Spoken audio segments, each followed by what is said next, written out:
ассалому алайкум бинандагони азизу арҷманд, нашри навбатии барномаи иттилоотии пайғом манзури шумост.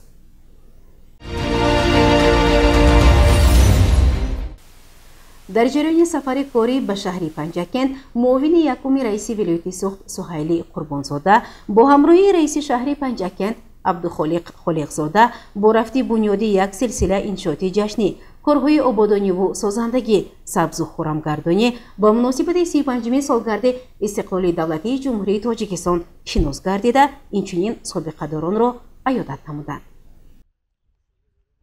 дар ҷараёни сафари корӣ ба шаҳри бостонии Панҷакент, муовини аввали раиси вилояти Суғд Суҳайли Қурбонзода ҳамроҳ бо раиси шаҳр Абдухолиқ Холиқзода бо як силсила иншоотҳое ки дар доираи нақшаи омодагиҳо ба 35-умин солгарди истиқлоли давлатии ҷумҳурии Тоҷикистон дар шаҳру деҳоти Панҷакент бунёд гардида ва ҳамзамон сохтмони онҳо бо маром идома дорад, шинос шуданд.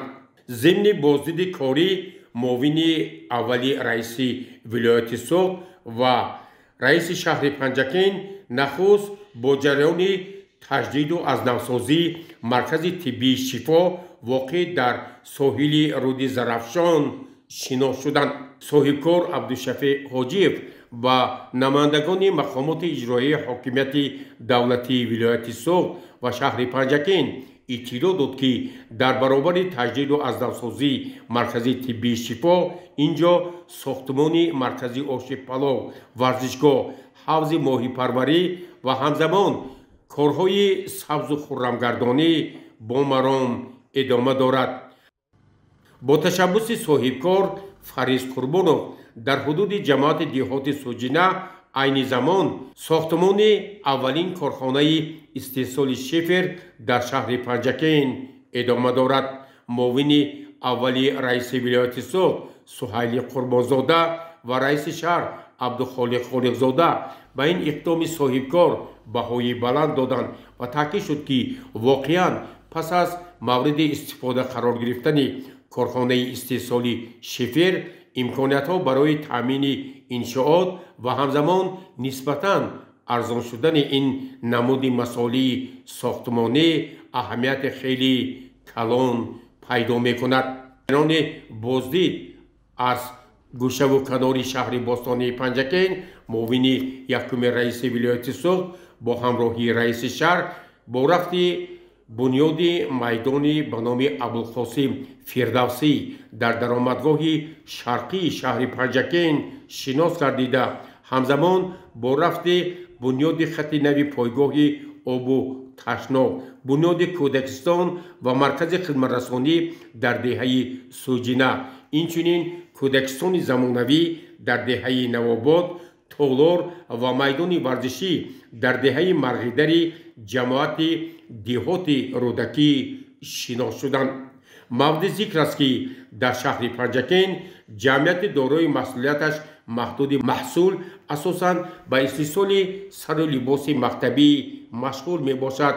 инҷо ба муовини якуми раиси вилояти Суғд ва раиси шаҳр иттилоъ дода шуд ки солҳои охир ин корхона тавонист ҳамаи муассисаҳои таълимӣ қаламрави шаҳру деҳоти Панҷакентро бо сару либоси хушсифати мактабӣ таъмин намояд.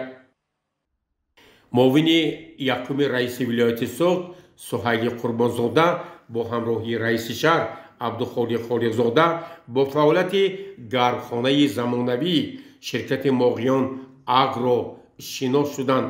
таъкид шуд ки пас аз мавриди истифода қарор гирифтани ин ширкат барои таъмини бозори истеъмолӣ бо маҳсулоти кишоварзӣ дар давраи тирамоҳу зимистон тадбирҳои мушаххас андешида шуд. ҳамин тавр дар ҳамаи иншооти ҷашнӣ ба масъулин дастур дода шуд ки мо бояд ҷашни фархондаи миллат 35-солагии истиқлоли давлатии ҷумҳурии Тоҷикистонро бо корҳои ободониву созандагӣ истиқбол намоем. гузориши Аббос Ҳамроҳзода ва Хайём Ҷураев.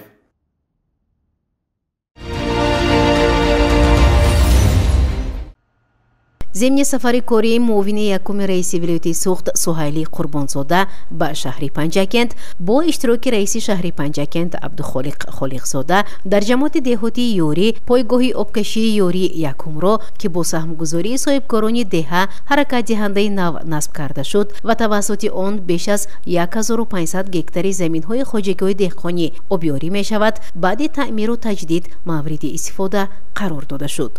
ذکر گردید که این نمونه خوبی همکاری مقامات اجرایی محلی حاکمیت دولتی شهر و جماعتی دهات با صاحبکاران برون مرزی در دایره همکاری دولت و سکتور خصوصی می باشد. با سهمگذاری آنها در دهه یوری چاه عمودی آبی نوشاکی، پایگاه آبکشی ساخته، کوچه های مرکزی دهه منفرش و چراغان کرده. حالا ساختمانی دروازه دهه با طرح زیبا، مرکزهای تجارتی، بیناهای علاوگی مؤسسه تحصیلاتی میانه عمومی رقمی 57 عوض نمودن بامپوش مؤسسه تحصیلاتی میانه عمومی رقمی 9 ادامه یافته. با سهمگذاری آنها کارهای آمادگی برای تعمیر و تجدید خانه فرهنگ جماعتی دهات با طرح نو ادامه دارد. همچنین در دهه 20 جماعتی دهات با دستگیری صاحبکاران گرمخانه ساخته شده است و در آنجا حالا سبزوات پرورش کرده می شود. ضمن شناسایی به این اقدامی صاحبکاران دهات که برای آباد و زیبا نمودن زادگاه خود سهمگذاری می نمایند بهایی بلند داده شد.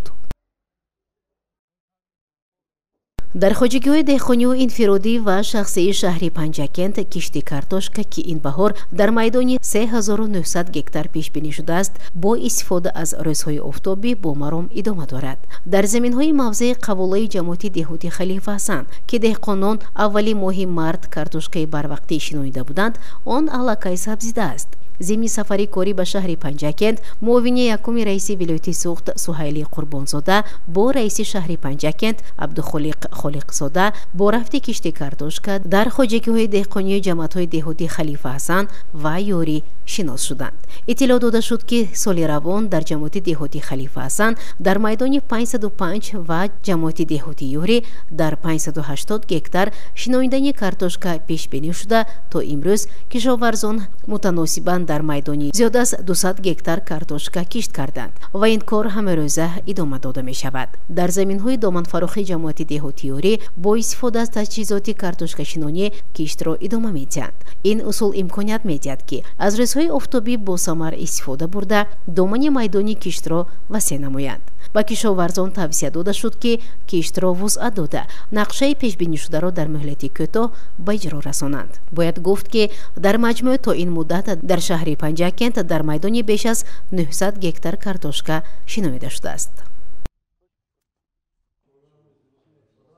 عبدالرحمن عبدالشهیدوف از ساکنان برومند جماعتی دهاتی یوری است که سالیانی زیاد در وظیفه‌های راهبری از جمله رئیس جماعت دهات زحمت کشیده به احترام همدیاران سزاوار شده است. معاون اولی رئیس ولایت سوخت سهیلی قربانزاده ضمن سفر کاری به شهر پنجکند با دستور معاون اولی رئیس مجلس ملی مجلس عالی جمهوری تاجیکستان رئیس ولایت سوخت رجبای احمدزاده همراه رئیس شهر پنجکند عبدالخالق خالقزاده با این سابقه داری برومند ملاقات نموده به او تحفه‌های خاطروی تقدیم نموده برای خدمت طولانی به نفع جامعه اظهار سپاس کردند. سابقه داری خدمتی دولتی عبدالرحمن عبدالشهیدوف برای غمخوری و توجه به سابقه داران به پیشوای معظم ملت سرور دولت محترم امام علی رحمان به رئیس ولایت سوخت رجبای احمدزاده و رئیس شهر پنجکند عبدالخالق خالقزاده منتداری خود را بیان نمود.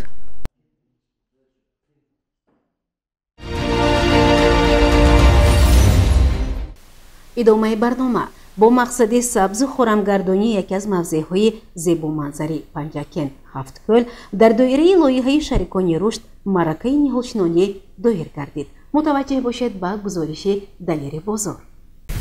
موسم نو سیاحی در موضع هفت کل شهر پنجکند آغاز گردید. این حال ما در کل هفتم قرار داریم. اینجا هوا نکهت فورا دارد و همین گونه عکس آفتاب در این کل رنگ و رنگی و جلوی دیگری را به خود کسب نموده است.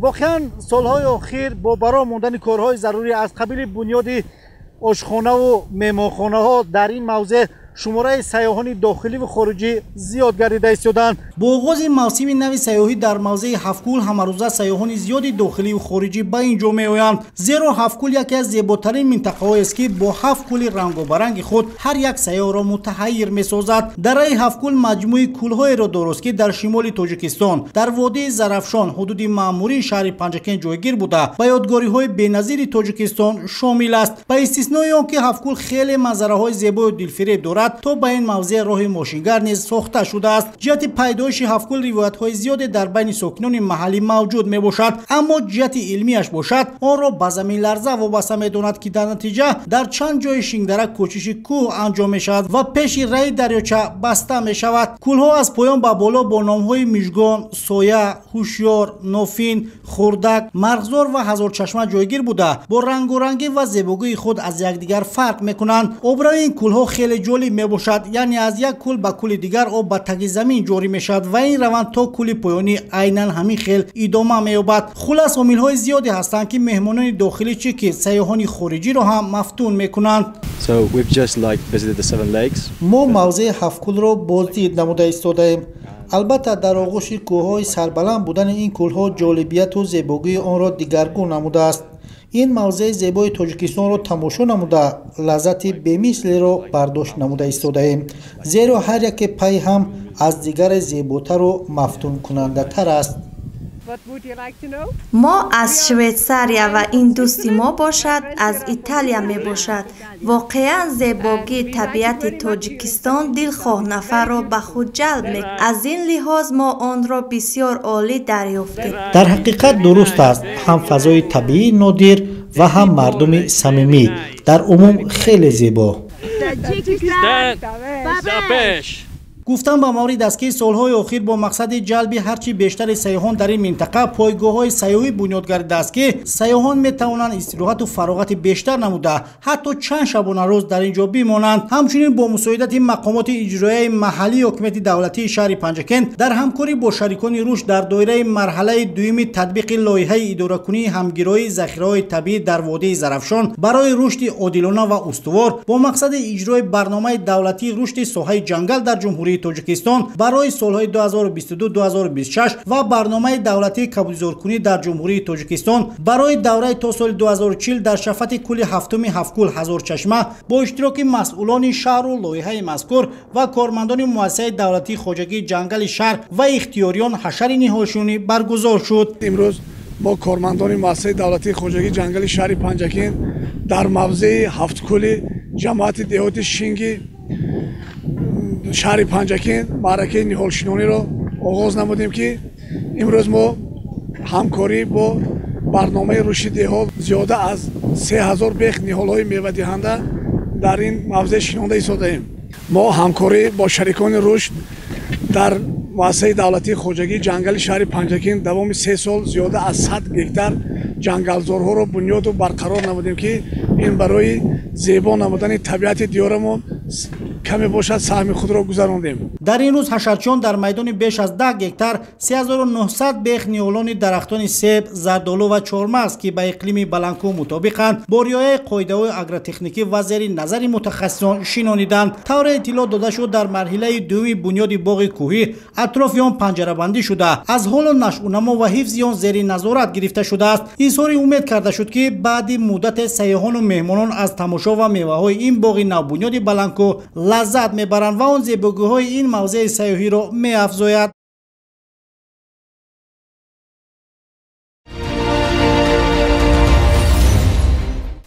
در جلسه وسیع کمیته کمیته مرکزی اتفاقی کسبه کارمندان گیولوژیا، صنعت معدن و متالورژیا فعالیت صحابی دوام 3 ماه یکم سال 2025 بررسی گردیده نقشه های نو معین شدند. متوجه باشید به گزارش همکاران ما. در جلسه وسیع کمیته اجرایی کمیته مرکزی اتفاق کسبه کارمندان گیولوژیا، صنعت معدن و متالورژیا توجیک متال فعالیت صحابی دوام 3 ماه یکم سال 2025 تحلیل و بررسی گردیده نقشه وظیفه های نو تصدیق شدند. پیرامون فعالیت 3 ماهه سپری شده رئیس کمیته مرکزی اتفاق کسبه توجیک متال عبدالله خلیقوف معروضه تحلیلی را با ذکر دستاورد و مشکلات، اصلاح کمبودی‌ها و اجرای نقشه‌های نو ارائه نمود. او تاکید کرد که در زمینه دستور و سفارش‌ها نشاندادهای پیام پیشوای ملت پرزیدنت تاجیکستان محترم امام علی رحمان برنامه عمل اتفاق کسبه توجیک متال برای سالهای 2021 و 2027 تطبیق هدف 4 ملی صنعت کنانی با سرعت کشور کارمندان اتفاق کسبه ساحه گیولوژیا و معدن به دستاوردهای ضروری در سمت رشد استحصالات صنعتی، متالورگیا، حفظ حقوق‌های قانونی صنف کارگر، تحکیم همکاری، حسن تفاهم با شریکان رشد، فراهم آوردن شرایط مساعد کار و استراحت، سالمگردانی، حل مسائل اجتماعی، تامین مقررات شرطنامه‌های کلکتیوی در کارخانه‌های مشترک نائل گردیده با رشد ساحه صنعت، تأسیس جایهای نوی کاری. عین زمان کمیته اتفاق کسبه ساحه 20412 نفر عضو در 50 تشکیلات ابتدایی متحد می نماید. همزمان در معروضه تاکید شد که مسئله های از طرف مسئولین رعایت نشدن قاعده های تکنیکی بیخطری در بعضی کارخانه های ساحه معدن، روی دادن حادثه های ناخوش، سری وقت تشکیل نکردن مشورت های آموزشی با اشتراک نمایندگان مسئول شرکت های خارجی، شرح و ایضاح قانون های جمهوری تاجیکستان بهبودی جدی را تقاضا دارد و سال روان برای اصلاح نارسایی های ذکر گردیده تدبیرهای هدفناک اندیشیده می شود. در مجلس سرناظر خدمات بیخطری تکنیکی خالقوف کرامت الله، سرناظر حقوق کمیته اتفاق کسبه توجیک متال خوشوقت‌زاده بیبی خان طلبات و معیارهای تامین بیخطری تکنیکی، حجتگذاری، تغییر الوه ها به قانونگذاری ها وارد شده را مفصل شرح و ایضاح دادند. اعضای کمیته مرکزی اتفاق کسبه توجیک متال، رئیس کمیته اتفاق کسبه کارخانه مشترک زرافشان فتح الله رستموف، رئیس کمیته اتفاق کسبه جمعیت دارای مسئولیت محدود پکرود علمزاده اسرائیل تشکیل و برگزاری کورس‌های آموزشی در کارخانه‌های مشترک، شرح و ایضاح طلبات قانون‌های مربوطه جمهوری تاجیکستان را برای نمایندگان شرکت‌های خارجی مهم و سودمند ارزیابی کردند. در جلسه به فعالیت ثمره‌بخش کمیته اتفاق کسبه کارخانه مشترک زرافشان تحت راهبری فتح الله رستموف جهت تحکیم همکاری‌های مقصدناک با مأموریت و کمیته اتفاق کسبه کارپوراسیون صنعت معدن جمهوری مردمی چین زیجین به دریافت عنوان غالبان آزمون بین المللی متخصصان بهترین تکنیکی ساحه صنعت کوهی سزاوار گردیدن 4 نفر کارگران کارخانه و دیگر تدبیرهای هدفناک ساحوی بهای بلند داده شد. شرکت کنندگان مجلس از روی همه مسئله های روزنامه از جمله جنبست موفقانه فعالیت 3 ماهه یکم سال 2025، آمادگی به تجلیل با شکوه 80 سالگی غلبه در جنگ بزرگ وطنی، روز وحدت ملی، تیاری به دوره تیرماه و زمستان، برگزاری پلنوم نوبتی، قرارها قبول و تصدیق کردن. در مجلس راهبران و کارمندان فعال علمزاده اسرائیل، شاسعیدوف اکمل، ولیف بیگیجان با مدال‌های همرأیی بین المللی کمیته اتفاق کسبه اتحاد دولت‌های مستقل سیوز متال قدر شناسی شدند. رئیس کمیته مرکزی اتفاق کسبه توجیک متال عبدالله خلیقوف ضمن سخنرانی جنبسته خویش برای مساعدت با استحصالات صنعت معدن، بهداشت سطح زندگی صنف کارگر و در این روند بلند برداشتن مقام صلاحیت اتفاق کسبه نقشه و وظیفه‌های من بعد را مشخص و معین کرد. گزارش عباس همراساده، خیام جورایف و شاه حسین صالحوف.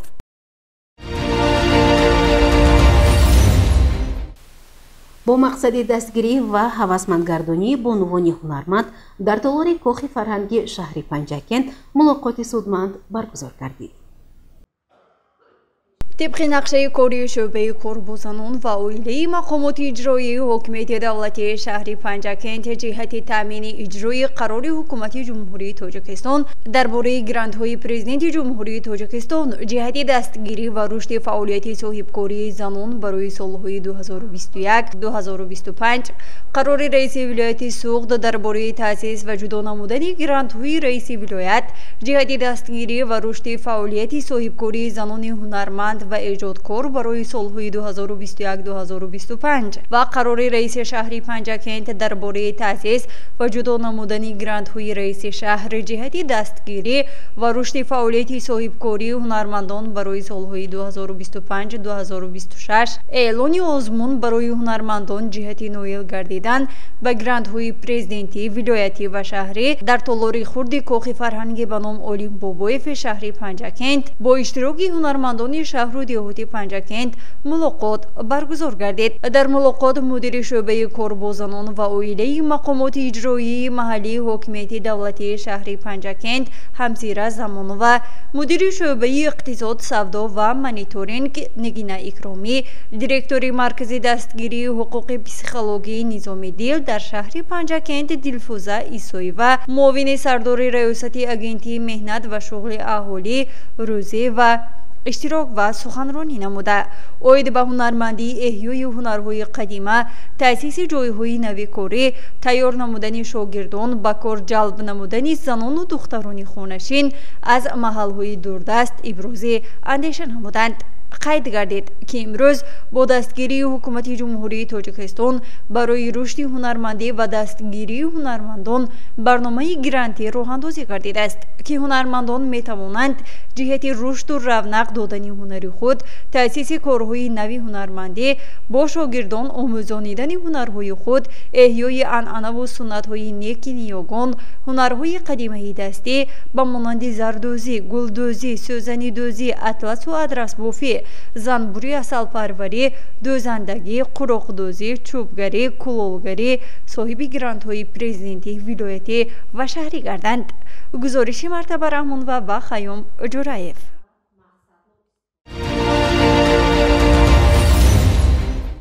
برنامه را ادامه می‌دهیم.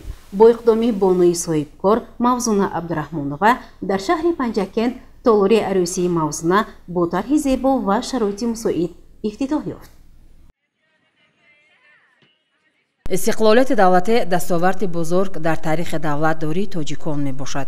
به افتخار استقبال 35مین سالگرد استقلالیت دولتی جمهوری تاجیکستان در شهر و دهات پنجکند بنیاد انشاءات‌های جشنی رو به افزایش دارد. باید قید نمود که در برابر بنیاد انشاءات‌های جشنی از طرف صاحبکاران مرکزهای تجارتی، خدمت‌رسانی و هنرمندی کشاده شده ایستاده است. با اقدام بانوی صاحبکار در روبروی مغازه زیبا تالار عروسی موزونه کشاده شد. در مراسم افتتاح تالار عروسی موزونه معاون رئیس شهر پنجکند پروینه نقیبی و دیگر نمایندگان اشتراک نمودند. ضمن سخنرانی خویش معاون رئیس شهر پنجکند پروینه نقیبی اظهار داشت که بانوی هنرمند موزونه عبدالرحمان و در برابر آرایشگر بودن او نیز طراح است. او در فستیوال آزمون‌های جمهوری ولایتی شهری با یک مهارت و ملکه کسبی اشتراک نموده سزاوار شاهجایزه و سپاسنامه و تحفه ها گردیده است. اینچنین معاون رئیس شهر پنجکند و دیگر اشتراکچیان به تالار عروسی شناس شدند و به فعالیت این بانو موفقیت ها آرزو نمودند. باید قید نمود که طراح آرایشگر موزونه عبدالرحمان و سالیان زیاد است که به جوانان و گلدختران و بانوان خدمت می کند و کوشش می نماید که به حسن بانوان تراوت زم نماید. او مواد آرایشی بلندصفت را به دست آورده همه روزه از آن با مهارت بلند کسبی استفاده میبرد. بانوان و گلدختران، کودکان و نورسان می توانند برای خود از متاعهای زیبا پیراهن زیبا را به طراح موزونه عبدالرحمان و فرمایش دهند. در تالار عروسی موزونه آرایش موی، روی، ماندن میشگانها، آرایش ناخنها براه مانده شده است. تالار عروسی موزونه бо сатҳу сифати баланд хизматрасонӣ барои ҷавонон, хоса наварӯсон духтарон бо унвони бостониямон хизмати шоиста хоҳад расонид. гузориши Дилшода Ҳалимова ва Шаҳбоз Қурбонов.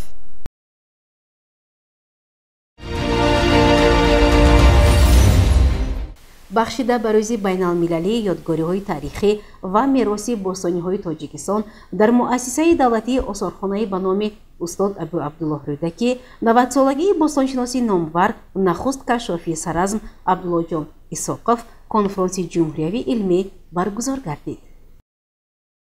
дар муассисаи давлатии осорхонаи ҷумҳуриявии тарихию кишваршиносӣ ба номи Абу Абдуллоҳ Рӯдакии шаҳри Панҷакент конфронси ҷумҳуриявии илмӣ таҳти унвони мероси бостонии Тоҷикистон баргузор гардид. чорабинӣ ба ифтихори 90-солагии бостоншиноси маъруфи тоҷик Абдуллоҷон Исоқов бахшида шуд. қисми аввали конфронс бо суханронии ифтитоҳи директори осорхона Мақсуд Мизробзода, бостоншинос Абдурауф Разоқов, роҳбари дафтари матбуотии раиси шаҳри Панҷакент Турдибои Солиҳзода, сармуҳаррири ширкати Садо ва Симо Аббос Ҳамроҳзода ва мудири шӯъбаи тарғибот ва иттилоъоти кумитаи иҷроияи Ҳизби Халқи Демократии Тоҷикистон дар шаҳри Панҷакент Алишер Мутрибов оғоз ёфт. дар ҷараёни он баромадҳои видеоии шахсиятҳои маъруфи илм аз ҷумла академики Академияи миллии илмҳои Тоҷикистон Юсуфшоҳ Яқубов, директори осорхонаи миллии бостонии Тоҷикистон Абдураҳмон Пӯлотов, бостоншинос Абдувалӣ Шарифзода ва Набиҷон Раҳимов пешкаш гардиданд. дар идома маърузаҳои илмии муҳаққиқон шунида шуданд, аз ҷумла Раҳматуллоев Исматулло дар мавзӯи муаррих бостоншинос омӯзгор, Фирӯз Аминов дар бораи саҳми Абдуллоҷон Исоқов дар омӯзиши ёдгориҳои бостонии Панҷакент, Шодмонбоева Шабнам бо мавзӯи мероси таърихию фарҳангӣ, ҳифз ва нигоҳдошти онҳо ва Раҷабзода Расул бо таҳқиқи катибаҳои рангнавишти мақбараи Муҳаммад Башоро дар сақфу деворҳо баромад карданд. дар интиҳо иштирокчиён мавзӯи конфронсро муҳокима намуда аҳамияти омӯзиш ва ҳифзи мероси бостонии Тоҷикистонро таъкид карданд. конфронс як саҳни муҳими табодули афкор ва арҷгузорӣ ба хизматҳои илмию фарҳангии устод Абдуллоҷон Исоқов гардид.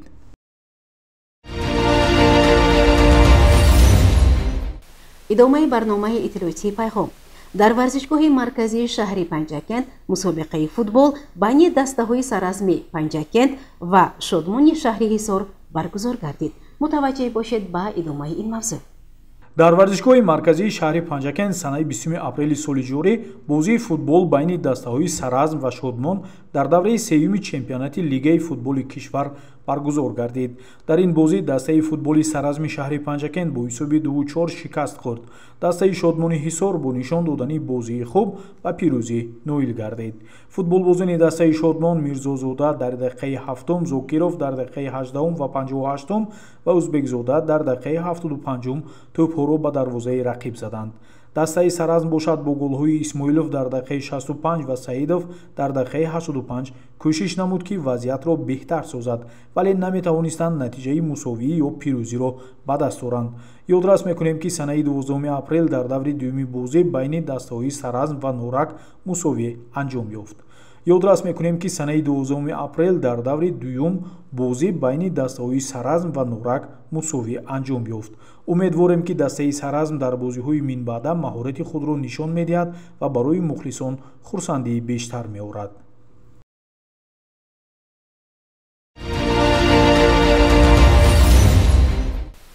тамошобинони гиромӣ, дар ҳамҷо барномаи иттилоъотии пайғом ба поён мерасад. барои ҳар яки шумо саломатиро хоҳонем. хайр, шоду пирӯз бошед.